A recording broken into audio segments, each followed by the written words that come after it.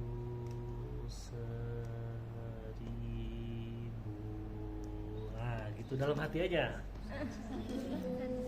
Itu bisa 6 detik. Nah, 6 detik aja. Karena berjarak antara 1 dan 2 kan 6 detik. Kemudian 6 detiknya baru kita tiup lagi. Nah, ya. Itu nggak usah lagi dihitung 100.000 karena 2 kali. Ya kan?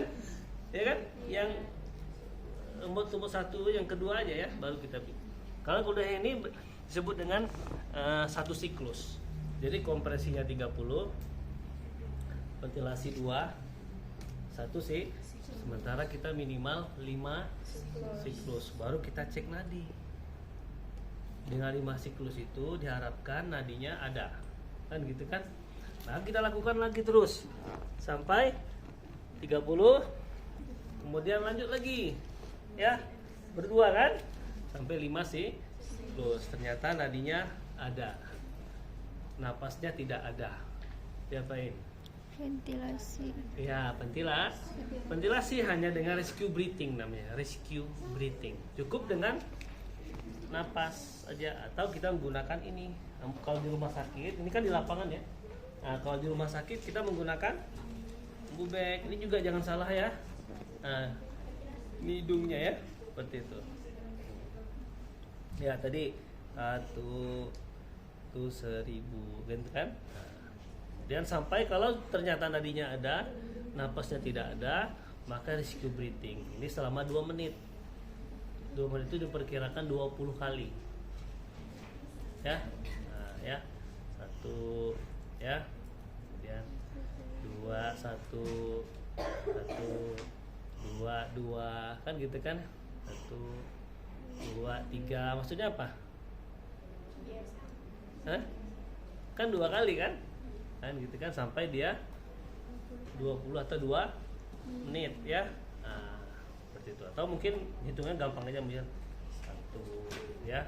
Itu lagi 1000 2 kan gitu ya. Nah, sampai nanti 2 diperkirakan kita menghitung ini sampai 2 menit.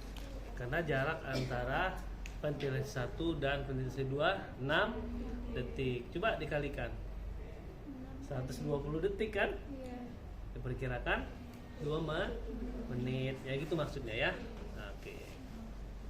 Oke, kalau misalnya 20 kali dikali 6 120 berarti kan 20 kali kita begini kan? Selama 2 menit. Ya 20 kali sama dengan 20 menit. Oke. Nah, ternyata nadinya ada, napasnya ada. Apa lagi? Hah? Ya, posisi recovery ya. Nah, bisa dilihat di gambarnya atau namanya posisi pemulihan. Ya, recovery.